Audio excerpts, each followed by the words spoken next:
ফেসবুকে ঘুরতে ঘুরতে নিজের স্বামীর সাথে অন্য মেয়ের অন্তরঙ্গ একটা ছবি দেখে থমকে যায় তাসনুভা। তাহমে তেমন কাজ করতে পারে স্বপ্নেও ভাবতে পারেনি তাসনুভা।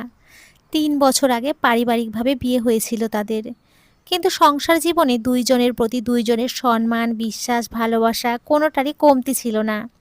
তাহলে এইটা কি? ছবিটা ভালো করে বোঝার চেষ্টা করছে তাসনুভা।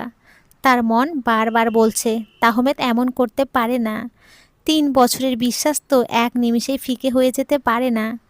তবুও চোখ যেন বারবার বলছে ওইটা তাহমেদ ছাড়া অন্য কেউই নয়। ছবিটির সাথে কয়েক লাইন প্রেমময় বাণীও জুড়ে দেওয়া আছে, সেগুলো রাতের আধার অথবা দিনে বিপদের সময় পাশে পেলেই বুঝতে পারা যায় তোমার ভালোবাসার সত্যতা।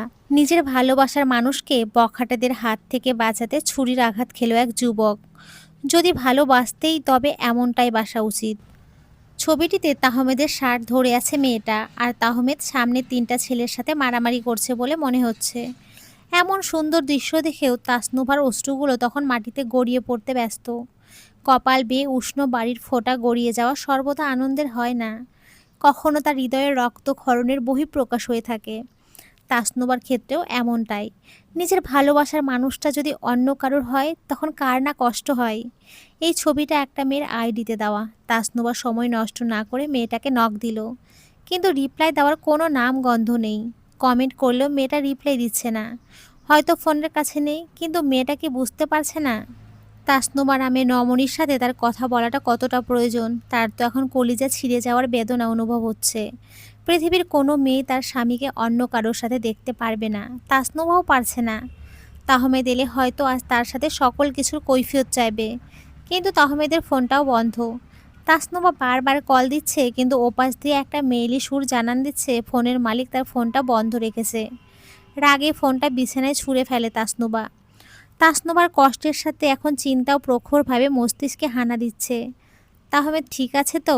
উপায় না পেয়ে আবারও ফোনটা হাতে নেয়। এবার ফেসবুকে ঢুকে ওই ছবি পোস্ট দেওয়া মেয়েটার কোনো খবর আছে কিনা দেখতে যায়, কিন্তু একটা ভিডিও দেখে তার হিতাহিত জ্ঞান শূন্য হয়ে যায়। তাহমে ৩টা ছেলের সাথে মারামারি করছে আর মেয়েটা পাশে দাঁড়িয়ে আছে। কোনো কথা শোনা না গেলেও স্পষ্ট বোঝা যাচ্ছে তাহমেদ মেয়েটার জন্য ছেলেটার সাথে মারামারি করছে। মেয়েটা থামানোর চেষ্টা করছে, কিন্তু কিছুতেই পারছে না। কিসের এত রাগ তাহমেদের? ওই মেয়েটাকে কিছু বললে তাহমেদের কেন এত ঝগড়া করার ইচ্ছে? ভিডিওর এক পর্যায়ে দেখা যায় ৩ জনের ভেতরে একজন তাহমেদের হাতে ছুরি দিয়ে আঘাত করে। সাদা শার্ট নিমিষেই রক্তে লাল হয়ে যাচ্ছে। মেয়েটা নিজের হাতে থাকা রুমাল দিয়ে তাহমেদের হাত বেঁধে দেয়।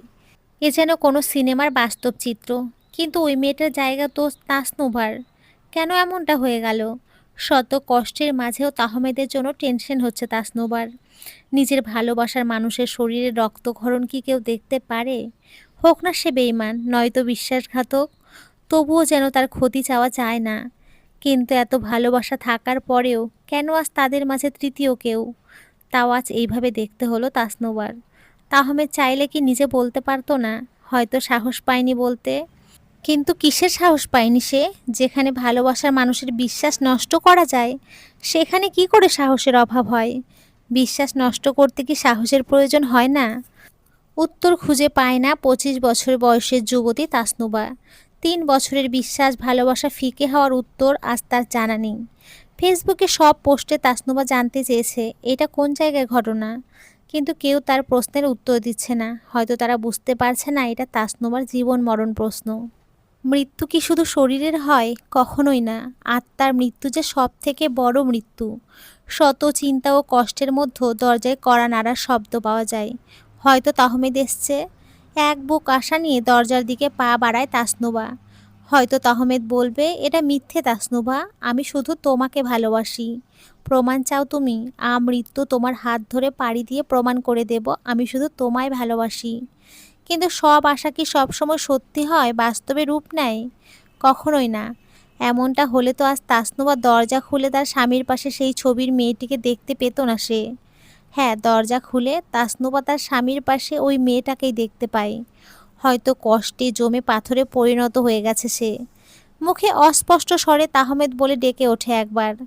তাহমেদ একটু ব্যস্ততা দেখিয়ে বলে, তাহমেদ, আজ থেকে মিনা আমাদের সাথে থাকবে তাসনুবা, তুমি ওর সাথে কথা বলে নিও। আমি না শুনতে চাই না, আমি একটু ব্যস্ত আছি, শাওয়ার নিতে হবে আমাকে, আসি। কথাটা বলেই বাথরুমের দিকে রওনা দেয় তাহমেদ। তাহমেদের চলে যাওয়ার দিকে এক দৃষ্টিতে তাকিয়ে তারপর মেয়েটার দিকে তাকায় তাসনুবা। সারা শরীর কালো বোরকা দিয়ে ঢাকা, মুখ দেখে মনে হচ্ছে যেন আসমানের পরী পৃথিবীতে নেমে এসছে। তাসনুবাও যথেষ্ট রূপবতী, তবে এই মেয়ের রূপের কাছে তার রূপ যেন ফিকে হয়ে গেছে। কেমন দুধে আলতা গায়ের রং, পটল চেরা চোখ, গোলাপের পাপড়ির মতো ঠোঁট। এমন রূপ কি তাসনুবার আছে? কথাটা ভাবতেই উপহাসের হাসি আসে তার। স্বামীর মুখে নিজের রূপের প্রশংসা শুনতে শুনতে নিজেকে পৃথিবীর সবথেকে সুন্দরী রমণী মনে করত সে। কিন্তু আজ তার চিন্তা সম্পূর্ণ ভুল প্রমাণিত হলো। সব ছেলেই কি রূপের পূজারী? তাদের দেওয়া কথা কি তারা কোনো এক সময় ভুলে যায়? বড্ড জানতে ইচ্ছে করছে তার। নিজের সকল চিন্তাকে মনের মাঝে লুকিয়ে রেখে মেয়েটাকে ভেতরে আসতে বলে সে। তারপর জানতে চায়, তাসনুবা, তুমি এখানে কেন এসছো? কে তুমি? মেয়েটা বেশ ভয় নিয়ে উত্তর দেয়। কথা বলতে তার ঠোঁট কাঁপছে, হয়তো ভয় পাচ্ছে। মেয়েরা কখনো স্বামীর ভাগ দিতে রাজি হয় না। কেউ স্বামীর ভাগ দাবি করলে তাকে খুন করতেও পিছু পা হয় না। মেয়েটাও বুঝে এমনই ভয় পাচ্ছে, আস্তে করে বলে, মেয়েটা, আমি মিনা, উনি আমাকে বলেছেন আমার সব দায়িত্ব উনিই নেবেন। বাহ, মেয়েটার নামও তাহমিদ জানতো, মাত্রই তো বলে গেল, হয়তো খেয়াল করেনি। মেয়েটা হয়তো আর কিছু বলতো, কিন্তু মিনার তার কথা শোনার সময় হয়ে ওঠেনি। কাপা হাতে গেস্ট রুমটা দেখে ইশারায় ওখানে যেতে বলে নিজের ঘরের দিকে দৌড়ে চলে গেছে। হয়তো তাহমেদকে প্রশ্ন করতে, নয়তো নিজের কষ্ট মেয়েটার সামনে প্রকাশ করে নিজেকে দুর্বল না দেখাতে। মাত্র শাওয়ার নিয়ে বের হলো তাহমেদ। গোসলের পর ফ্রেশ লুকে তাসনুবার কাছে এসে বেশ আকর্ষণীয় লাগে নিজের স্বামীকে। কিন্তু আজ কেন সেই অনুভূতি বিলীন হয়ে গেল? তাহমেদের হাতের কাটা জায়গায় নিজের নজর যায় তাসনুবার। দৌড়ে গিয়ে কাপা গলায় প্রশ্ন করে, তাসনুবা, কি হয়েছে এই জায়গাতে? কি করে এমন হলো? অনেক ব্যথা লাগছে নাকি? হয়তো তাসনুবা কিছু সময় আগের ঘটনা ভুলে গেছে, তার জন্যই এমন প্রশ্ন করছে। তাহমেদ শান্ত দৃষ্টিতে নিজের প্রেয়সীর দিকে তাকায়। তারপর প্রেয়সীর কপাল লেপ্টে থাকা অশ্রু কণাগুলো মুছে দিয়ে মুচকি হেসে বলে, তাহমেদ, কিছু হয়নি আমার, একদম ঠিক আছি আমি। এই দেখো, তোমার সামনেই তো সুস্থ দাঁড়িয়ে আছি। তুমি দুপুরের খাবার খেয়েছিলে তো? কান্না করেছো অনেক, মুখটা এমন কেন দেখাচ্ছে? তাহমেদের এমন ধারার প্রশ্ন যে কাউকে অবাক করে দেবে। সাথে নিয়ে আসা মেয়েটা যখন বলে উনি আমার সব দায়িত্ব নেবে, তখন কি কেউ এই আবেগের কথায় গলে যায়? কিন্তু তাসনুবা গলে গেছে তার প্রিয় স্বামীর আদরের কথায়। সে আবেগের সাথে বলে ওঠে, তাসনুবা, আমি খেয়েছিলাম, আপনার হাতে ওষুধ লাগিয়ে দিচ্ছি, না হলে সমস্যা হতে পারে। তাহমেদ হালকা গলায় বলল, তাহমেদ, মিনা ঔষধ লাগিয়ে দিয়েছে, তুমি ওকে কিছু খেতে দাও আর নিজের খেয়াল রেখো, মেয়েটা বড্ড ভালো। নিজের স্বামীর মুখে অন্য মেয়ের প্রশংসা শুনে তেলে বেগুনে জ্বলে ওঠে সে। তবুও শান্ত থাকার চেষ্টা করে। তাহমেদ তাসনুবাকে আর কোনো কথা বলার সুযোগ না দিয়ে বাড়ি থেকে বের হয়ে যায়। তাসনুবা একটা দীর্ঘশ্বাস ফেলে মেয়েটার ঘরের দিকে রওনা দেয়। মেয়েটা তখন নামাজে দাঁড়িয়ে মোনাজাত করছে। কি সুন্দর রূপ মানুষের! একজনের ঘরে এসে বসে নিজেকে খুব ভালো মনে করছে। কি সুন্দর নামাজ পড়ছে, ভাবতেই শরীর রাগে জ্বলে যাচ্ছে। তবুও সে নিজেকে শান্ত রাখার আপ্রাণ চেষ্টা করছে। রান্নাঘরে গিয়ে মেয়েটার জন্য ভাত বেড়ে নিয়ে আসে। তারপর গেস্ট রুমে রাখা ছোট টেবিলের উপরে রাখে। মেয়েটা তখনও নামাজে দাঁড়িয়ে আছে, তার আঁখি যেন বর্ষায় ফুলে ফেপে ওঠা নদীর মতো, এখনই বাঁধ ভেঙে পানি উপচে পড়বে। কিন্তু এসব দেখার সময় আমার তাসনুবার নেই। খাবারটা একরাশ বিরক্তি নিয়ে ওই ঘরে রেখে আসলাম। তাহমেদ আসলে আমাকে কিছু বলবে এই ভয় নয়, নিজের বিবেক থেকে, হয়তো সারাদিনে কিছু খাইনি। আসার আগে অবশ্য বলে এসেছি আমার শরীর খারাপ, আমাকে বিরক্ত না করতে। মেয়েটা তখনও উত্তর দেয়নি। নামাজের ভেতরে কি উত্তর দেওয়া যায় নাকি? তাহমেদের দেওয়া কষ্ট যে আমি ভুলে গেছি এমনটা নয়। বেশ বড় একটা কষ্টের পোস্ট লিখে ফেসবুকে পোস্ট করলাম। এমন সময় আমার খুব কাছের বান্ধবী মালতী আমাকে কল দিল। কলটা রিসিভ করে, মালতী, কী রে, তোর বর তো তোকে রেখে নতুন ফুলে ঘুরে বেড়াচ্ছে। কত করে বললাম তোকে বোরকা হিজাব পরা শুরু কর। তোর বরের ধার্মিক বউ পছন্দ, দেখিস না আমার দিকেও তাই তাকাতো, কিন্তু কাজটা করেই ফেললো। মেয়েটা অবশ্য সুন্দর আছে, তোর ধার্মিক বড় দেখি পরকিয়া করে বেড়ায়। কি কি সুন্দর সিনেমার মতো করে ওই মেয়েটাকে বাঁচালো। তোর বর তো এখন ফেসবুকে হিট হয়ে গেছে। দেখিস মেয়েটাকে আবার বাড়িতে এনে না তোলে, তাহলে বুঝতে পারবি তোর দিন শেষ। তাহমেদকেও বেশ ভালো করেই চেনে, ওর সাথে অনেকবার ঘুরতে গেছি আমরা, কিন্তু তাহমেদ কখনো মালতীর সাথে ঘুরতে যেতে চাইতো না। তার মতে আমরা দুজন একসাথে কিছুটা সময় কাটাই। সারাদিন তো কাজের চাপে ব্যস্ত থাকি, ওর এমন প্রেম মাখা কথায় বেশ গলেও যেতাম আমি। মালতীর কথা শোনার পর মনটা বেশ খারাপ হয়ে গেছে। শুকিয়ে যাওয়া ক্ষত আবারও জেগে উঠল। সত্যিই কি মেয়েটার সাথে তাহমেদের সম্পর্ক আছে, নাকি আমি ভুল ভাবছি? হাজার কষ্ট নিয়ে পোস্টগুলো দেখতে লাগলাম। সত্যি আজ তাহমেদ ভাইরাল হয়ে গেছে একদম। যেখানেই যাই ওর সাথে মেয়েটা সাথে লাগিয়ে রেখেছে প্রেমের গান, নয়তো ভালোবাসায় 2-4 লাইন কবিতা। সকলের এমন ভাবনার মাঝে আমার অন্য কোনো চিন্তা মাথায় আসছে না। তাহমেদ তো আমাকে কিছু না বলে চলে গেল। মেয়েটার খেয়াল রাখতে বলল। কি হয় মেয়েটা ওর? নিজের পোস্টে কমেন্টগুলো পড়তে লাগলাম। বেশিরভাগ লোক বলেছে এমন ছেলের সংসার করা উচিত নয়। কেউ কেউ ওকে জুতো মেরে চলে যেতে বলেছে। এমন সব কমেন্ট দেখে মনটা আরও বিষিয়ে গেল। আমি না হয় ভুল বুঝলাম, কিন্তু এত সকল মানুষ কি ভুল ভাবছে? তাহলে মেয়েটা তাহমেদের প্রেমিকা? এমন কথা বাস্তবে দেখার আগে হয়তো আমার মরে যাওয়াই ভালো। মা বাবাকে বলবো সব কিছু, নাকি আগে তাহমেদের কাছে জানতে চাইবো? এত প্রেশার আমি নিতে পারি না। ছোটবেলা দিয়ে অতিরিক্ত চিন্তা করলেই আমি অজ্ঞান হয়ে যাই। কি একটা সমস্যার জন্য এমনটা হয়েছে। ডাক্তার আমাকে চিন্তামুক্ত থাকতে বলেছে, কিন্তু যেখানে নিজের স্বামী, নিজের ভালোবাসার মানুষ নিয়ে টানাটানি, সেখানেও চিন্তা তো দাওয়াত দিয়ে আনতে হয় না। এবারও প্রতিবারের মতো আমি অজ্ঞান হয়ে খাটের উপরে শুয়ে পড়লাম। বসেছিলাম এত সময়, কিন্তু এখন শুয়ে পড়লাম। আর বসে থাকতে পারছি না। কত সময় অজ্ঞান ছিলাম জানি না। চোখ খুলে দেখতে পেলাম তাহমেদ মেয়েটাকে একটা শাড়ি দিচ্ছে, তাও আমার সব থেকে প্রিয় শাড়ি। হয়তো আমার সংসার জীবন এখানেই সমাপ্তি। এরপর কি হবে? মেয়েটার হাতে শাড়িটা দিয়ে তাহমেদ তড়িঘড়ি করে বাইরে চলে গেল। মেঘের গর্জন কানে আসছে। তাহলে কি বৃষ্টি হচ্ছে? জানালা দিয়ে বাইরে তাকিয়ে দেখলাম সম্পূর্ণ আকাশ আজ আমার কষ্টে রঙিন হয়ে গেছে। রাতের ঘন কালো পরিবেশ, মাঝে মাঝে বিদ্যুতের আলোর চমক উঠছে। বৃষ্টি আমার বরাবরই ভালো লাগে। আগে বৃষ্টি হলেই তাহমেদের সাথে বৃষ্টি বিলাস করতে চাইতাম। তাহমেদ কখনোই না করতো না, তবে বেশি সময় ভিজতে দিত না।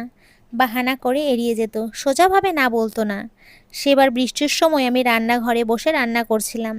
এমন সময় ঘন কালো মেঘ আকাশে ছেয়ে গেল। বারবার বিদ্যুৎ চমকে উঠছে। আমার বৃষ্টি ভালো লাগলেও বিদ্যুৎ চমকালে অনেক ভয় পেতাম।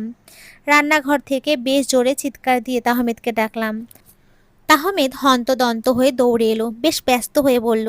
তাহমেদ, কি হয়েছে তোমার? হাত পা পুড়ে গেছে নাকি? এমন করে ডাক দিলে কেন? তাহমেদ সামান্য চিৎকারে এত ব্যস্ত হয়ে যাবে আমি বুঝতে পারিনি। সে তো রীতিমতো আমার হাত পা শরীরে কোথাও কিছু হয়েছে কি না দেখা শুরু করেছে। সামনে পিছনে সব কিছু লক্ষ্য করার পর যখন কিছু পেল না, তখন আবারও প্রশ্ন করে বসলো। তাহমেদ, তোমার কি শরীরের ভেতরে খারাপ লাগছে নাকি? আসো, রান্না করতে হবে না, কিছু সময় বিশ্রাম নেবে। আমি ওর এমন ভালোবাসা দেখে গলে পানি হয়ে গেছি তত সময়ে। শান্ত সুরে ঠোঁট উল্টে বললাম। তাসনুবা, আমার মেঘ ডাকলে আর বিদ্যুৎ চমকালে অনেক ভয় লাগে, তাই ডেকেছি। আপনি এখন আমার কাছে দাঁড়িয়ে থাকেন না প্লিজ। তাহমেদ যেন স্বস্তির নিঃশ্বাস ফেললো আমার কথায়। তারপর পেছন থেকে আমাকে জড়িয়ে ধরে কানের কাছে মুখ নিয়ে বলল। তাহমেদ, তোমার ভয় লাগুক, বৃষ্টি হলে আমি তোমাকে জড়িয়ে রাখবো আমার বুকের মাঝে, কোনো বিপদে তোমাকে ছেড়ে যাব না। কথাগুলো বলে কানের লতিতে আলতো করে চুমু খেলো। হয়তো কোনো এক অদ্ভুত কিছু আমাকে স্পর্শ করলো। এমন অনুভূতি আগে কখনোই হয়নি আমার। তাহমাদের থেকে বাঁধন হালকা করতে চেষ্টা করলাম, কিন্তু সে তার বাহুর মাঝে আমাকে শক্ত করে আবদ্ধ করে রেখেছে। হয়তো প্রেয়সী স্পর্শে কিছু খুঁজে চলেছে। কিন্তু আমার এমন বাধা দেওয়ায় কিছুটা বিরক্ত হলো মনে হয়। বিরক্তির সুরে বলে উঠল। তাহমেদ, উফ, কি হলো? এমন করছো কেন? তুমি রান্না করো, আমি দাঁড়িয়ে আছি। তোমার না মেঘ ডাকলে ভয় লাগে? আমি আছি তো এখন। তোমার হাত তো ধরে রাখিনি আমি। ন্যাও ঠেলা, ওনাকে যেন আমি আমাকে জড়িয়ে ধরে দাঁড়িয়ে থাকার জন্য ডেকে এনেছি। এমন করে জড়িয়ে ধরে রাখলে রান্না করব কি করে? শুধু খুন্তি নাড়লেই কি রান্না হয়ে যাবে? কড়াইয়ের ভেতর কি তেল মশলা কিছু দেওয়া লাগবে না নাকি? বুঝি না। যদিও ওনার এমন স্পর্শ আমার খুব ভালো লাগছে, কিন্তু রান্নাই করতে পারছি না। সকাল সকাল রান্না হয়ে গেলে হয়তো একটু বৃষ্টিতে ভিজতে পারতাম। বেশি রাত হলে উনি আমাকে জীবনেও ভেস্তে দেবে না। আমার নাকি ঠান্ডা লাগবে রাতে ভিজলে। আগের দিন কান্না করলেও আমাকে ভিজতে দেয়নি। আজও বেশি রাত হলে হয়তো খ্যাচ করে উঠবে। এখন রান্নাটা শেষ করে নিতে পারলে আজ হয়তো বৃষ্টি বিলাস করা হতো। কিন্তু উনি এমন করে ধরে আছে যে আমি নড়তেই পারছি না, আর তেল মশলা হাতের নাগালের মধ্যে নেই। একটু অনুরোধের সুরে বললাম। তাসনুবা, আমি না তেল মশলা হাতের নাগালে পাচ্ছি না, আপনি একটু সরে দাঁড়ালে আমি রান্না শেষ করতে পারি। অনেক দেরি হয়ে যাচ্ছে তো। তাহমেদ আমার এমন কথায় অনেক বেশি বিরক্ত। তার মনে হচ্ছে আমি ঠাকুমার ঝুলির সেই শিম পেতনি বা শাকচুন্নিটা, যার হাত নিজে থেকে লম্বা হয়ে যায়। তাহমেদ অবশ্য কথা না বলে আমার ঘাড়ির উপরে নাক ঘষতে লাগলো। তারপর আস্তে করে একটা কামড়ও দিল। নাও বোঝো মজা। একে কিছু বলাও যাবে না। তাহমেদ, এইবার বিরক্ত করলে কিন্তু আরও জোরে কামড় দেব। সারাদিন পর একটু কাছে আছি, তাতে উনি জ্বালাচ্ছে। শান্ত থাকো। কথাগুলো বলে চুলের ভেতরে মুখ দিয়ে রাখলেন। একে কে বোঝাবে যে আমি রান্না করতে পারছি না?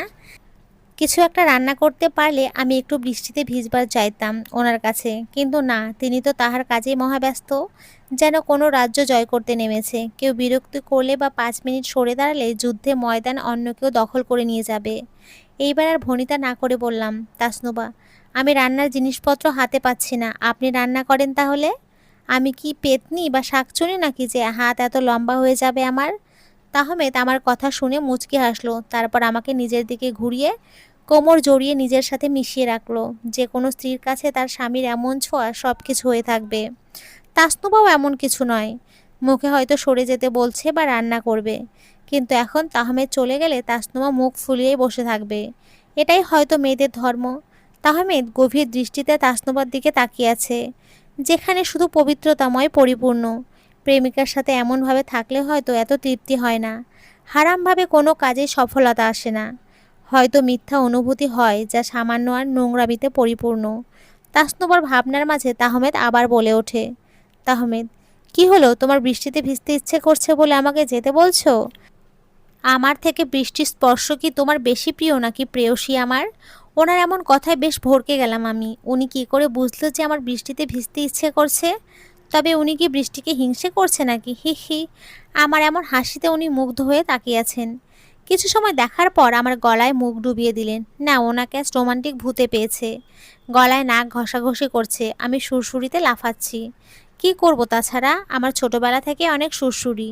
কেউই আমার গায়ে হাত দিতে পারতো না। এই নিয়ে আবার আমার দাদি বলতো, জামাই বেড়া নাকি কষ্ট পাবে, রাগ করবে। বুঝি না, বরটা আমার। ওনার এত জ্বলতো কেন? আমি ওনার বাহুর মাঝে লাফালাফি করছি আর উনি আমাকে শক্ত করে ধরে রেখেছেন। যতই নড়ার চেষ্টা করি ততই শক্ত করে চেপে ধরে থাকে। কি যে করব বুঝি না। না, ওনার গায়ের জোরের সাথে আমি পেরে উঠব না। তাই মুখেই বললাম, তাসনুবা, আমার সুরসুরি লাগছে, এমন করেন কেন? আপনাকেও সুরসুরি দিলে বুঝবেন কেমন লাগে। উনি হেসে আমার গলা থেকে মুখ উঠিয়ে নিলেন, তারপর হাসি মুখে আমার দিকে তাকিয়ে বললেন, তাহমেদ, ওকে, চেষ্টা করে দেখো। আমি খুব খুশি হয়ে নাকে সুরসুরি দেওয়ার চেষ্টা করতে লাগলাম, কিন্তু কোথায় কি, উনি একটু নড়ানড়ি তো দূর, হেসে গড়াগড়িও দিচ্ছে না। একটা মুচকি হাসি ধরে রেখেছে ঠোঁটের কোণে। কিছু সময় চেষ্টা করে বিরক্ত হয়ে ওনাকে সুরসুরি দেওয়া বাদ দিলাম। সুরসুরি দিলে যদি হেসে লুটোপুটি হয়ে গড়াগড়ি না দেয়, তাহলে সুরসুরি দিয়ে কী লাভ? মুখ কালো করে ওনার গা থেকে হাত সরিয়ে নিলাম, তারপর মন খারাপের সুরে বললাম, তাসনুবা, আপনি তো হাসছেনই না। তাহমেদের মুখে তখনও সেই মুচকি হাসি লেগে আছে। মুখের হাসিটা ধরে রেখে বলল, তাহমেদ, কোথায়? এই তো হাসছি আমি। উফ, ওনাকে কি করে বোঝায় মুচকি হাসি আর সুরসুরি দিলে হাসি আলাদা। ধুরু, আমি আর ওনার সাথে তর্ক করতে যাব না। উনি শুধু কথার প্যাচে ফেলে দেয় আমাকে। পচা লক একটা। উনি আমার মুখে আষাঢ়ের মেঘ দেখে বলে উঠল, Tahmed, want to be successful be patient. সফলতা চাইলে তোমাকে ধৈর্য ধারণ করতে হবে। তুমি চাইলেও কি সব কাজ একেবারে করতে পারো নাকি? কখনো কখনো ব্যর্থ না হলে আমরা সফলতার মর্ম বুঝি না। কথাগুলো বেশ হেসে হেসে বলছে উনি। ওনার সব কথা শুনতে আমার খুব ভালো লাগে। আমি আবার ওনাকে সুড়সুড়ি দিতে লাগলাম। এবার উনি হেসে গড়াগড়ি দিচ্ছে। আমার সত্যি এখন খুব ভালো লাগছে। আসলে কখনো ব্যর্থ না হলে আমরা সফলতার আনন্দ উপভোগ করতে পারি না। উনি কত সহজে আমাকে ব্যাপারটা বুঝিয়ে দিলেন। সত্যি ওনার অনেক বুদ্ধি আছে। সুরসুরি দেওয়া বন্ধ করে ওনার দিকে তাকালাম। উনি আমার দিকেই তাকিয়ে আছে। হঠাৎ বলে উঠল, তাহমেদ, চুপ যখন থাকবে তখন অন্যভাবে চুপ থাকো নাকি? আমারও ভালো লাগুক। ওনার কথার অর্থ বোঝার চেষ্টা করতে লাগলাম। বুঝে গেছি। এমন সময় নিজের ঠোঁটের সাথে কারো ঠোঁটের ছোঁয়া পেলাম। আপনারাও বুঝে নেন, লজ্জা করছে বলতে, হি হি। প্রায় 5 মিনিট পর উনি আমাকে ছেড়ে দিলেন। এখন আর ওনার দিকে তাকাতে পারছি না। বাইরে ঝড় বৃষ্টি কী সব হচ্ছে তাও আমার খেয়াল নেই। আর রান্না করার কথাও ভুলে গেছি। আমি লজ্জা পাচ্ছি দেখে তাহমেদ বলে উঠল, তাহমেদ, আজ আমি রান্না করি, তুমি আমাকে পেছন থেকে জড়িয়ে ধরে দাঁড়িয়ে থাকো। আর রাজি না হলে আমি এমন করে দাঁড়িয়ে থাকবো। কী সব করছে আজ এই লোকটা। আমি নখ কামড়ে ওনার দিকে তাকিয়ে বললাম, তাসনুবা, আপনাকে দিয়ে রান্না করানোটা কি ঠিক হবে? সকলের মুখে শুনে এসছি বরকে দিয়ে নাকি ঘরের কাজ করাতে নেই। তাহমেদ বেশ সিরিয়াস হয়ে বলল, তাহমেদ, তুমি ভুল জানো। ঘরের কাজে বা রান্নার কাজে স্ত্রীকে সাহায্য করা সুন্নত। আমরা সকলে এমন একটা ভাব করি যেন এটা খুব লজ্জার কাজ। আসলে এটা একটা সুন্নত বিষয়। এতে আল্লাহ সংসারে বরকত বাড়িয়ে দেয়, ভালোবাসা বৃদ্ধি পায়। একই জায়গাতে শুয়ে হিন্দি বাংলা মুভি দেখলে কখনো ভালোবাসা বৃদ্ধি পায় না। তোমাকে রান্নার কাজে সাহায্য করে আমি একসাথে দুইটা সুন্নাত পালন করতে পারছি। স্ত্রীর প্রতি ভালোবাসা প্রকাশ করা সুন্নাত, তোমাকে কাজে সাহায্য করলেই তোমাকে ভালোবাসি এটা প্রকাশ পাবে, আবার তোমাকে রান্নার কাজে সাহায্য করাও সুন্নাত। তাহলে ব্যাপারটা কি দাঁড়ালো? আমি মুগ্ধ চোখে ওনার দিকে তাকিয়ে আছি। উনি চুলার দিকে ফিরে কড়াইয়ের ভেতরে সয়াবিন তেল দিলেন। আমি ওনাকে পেছন দিয়ে জড়িয়ে ধরলাম, কিন্তু ওনার কোনো অসুবিধে হচ্ছে না। ঠিকই সব নিয়ে নিচ্ছেন। ওনার হাত মনে হয় লম্বা হতে পারে। প্রায় 2 ঘন্টা পর ওনার রান্না শেষ হলো। আজ বরের হাতে রান্না খাবো, উফ, ভাবতে কি আনন্দ লাগছে। রান্নার মেনুগুলোর ভেতরে বেগুন ভর্তা আমার বেশ পছন্দের। উনি রুই মাছ আর চিংড়ি মাছ ভাজি আর বেগুন ভর্তা তৈরি করেছেন। কি সুন্দর সব কাজ গুছিয়ে করে নিলেন। আমি বেশ আগ্রহ নিয়ে প্রশ্ন করলাম, তাসনুবা, কি করে এত কিছু শিখলেন আপনি? উনি হেসে বললেন, তাহমেদ, মায়ের রান্না দেখে। মা রান্না করার সময় আমি মায়ের কাজে সাহায্য করতাম, তখন দেখেছি তাই মনে আছে। মা অবশ্য আমাকে দিয়ে কখনো রান্না করাননি। আমার এমন সাহায্য করা দেখে আমার কাকিমারা মাকে বলতো, ভাবি, তোমার ওইটা ছেলে নাকি মেয়ে? মা তেমন কিছু বলতো না। আমি একদিন বললাম যে, কাকি, মা আমার সকল কাজ করে দেয়, তাই মায়ের কাজে সাহায্য করা লজ্জার নয় বরং গর্বের। আমি না আগের দিন শুনেছি আপনি ফাহাদকে বলেছেন তাহমেদের মতো হতে পারিস না। সারাদিন তো খেলে বেড়াস, ছেলেটা কি সুন্দর মায়ের কাজে সাহায্য করে। কাকি আর কোনো কথা না বলে চলে গেছিলেন। ওনার প্রতিটি কাজই আমার খুব ভালো লাগতো। সেদিন ওনার চিংড়ি মাছ ভাজি বেশ ঝাল ও লবণ হয়ে গেছিল। তাও আমি তৃপ্তি সহকারে খেয়ে নিলাম, বেশ প্রশংসা করে বললাম, তাসনুবা, আপনি চিংড়ি খাবেন না? এইটা আমার বেশি মানে সব থেকে বেশি পছন্দ। আপনি অন্য দুইটা পদ দিয়ে খাওয়া শেষ করেন। খাওয়ার মাঝে উনি বারবার আমার দিকে আর চোখে তাকাচ্ছিলেন। আমি বারবার পানি খাচ্ছি দেখে প্রশ্ন করলেন, তাহমেদ, কোনো সমস্যা হলে ওইটা রেখে দাও। কিন্তু আমি খেয়ে নিয়েছিলাম আর একটা ফ্রিজে রেখে দিলাম। খাওয়া শেষ করে সব গুছিয়ে ঘরে যাওয়ার পর উনি আমাকে শক্ত করে জড়িয়ে ধরলো পেছন থেকে এসে, তারপর বলল, তাহমেদ, তোমার মতো স্ত্রী পেয়ে আমি সত্যি খুব খুশি, বিশ্বাস করো। তারপর আমাকে কোলে নিয়ে ছাদে গেছিল। তখনও বৃষ্টি কমেনি, ভিজে একাকার হয়ে গেছিলাম দুইজনে। তবুও কি আনন্দ ছিল। পরের 2 দিন অবশ্য দুইজনে ঠান্ডায় নাক বন্ধ ছিল। আগের কথা মনে পড়তেই চোখের কোণটা ভিজে উঠল। এত সময় আগের কথা চিন্তা করতে এতটাই ব্যস্ত ছিলাম যে কখন মিনা নামের মেয়েটা আমার পাশে এসে বসে আছে খেয়ালই করিনি।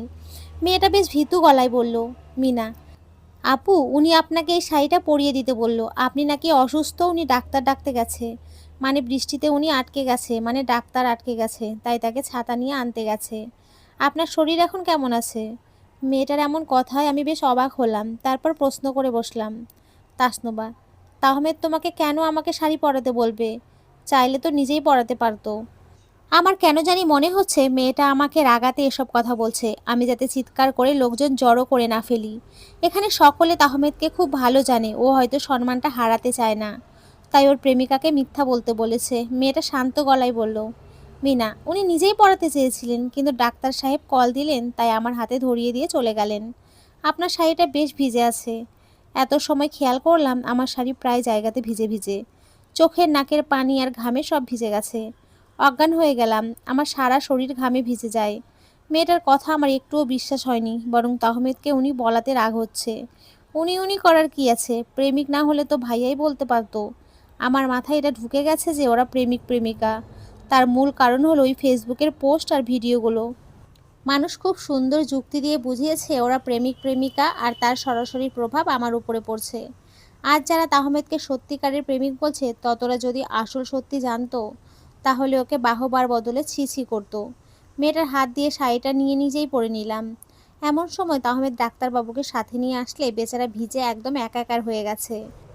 ডাক্তার সাহেব আমাকে দেখে টেনশন করতে না করে গেলেন। এ আর নতুন কি? তাহমেদ অবশ্য ডাক্তারের কাছে কিছু ঔষধ আর খাবারের লিস্ট চাইছে।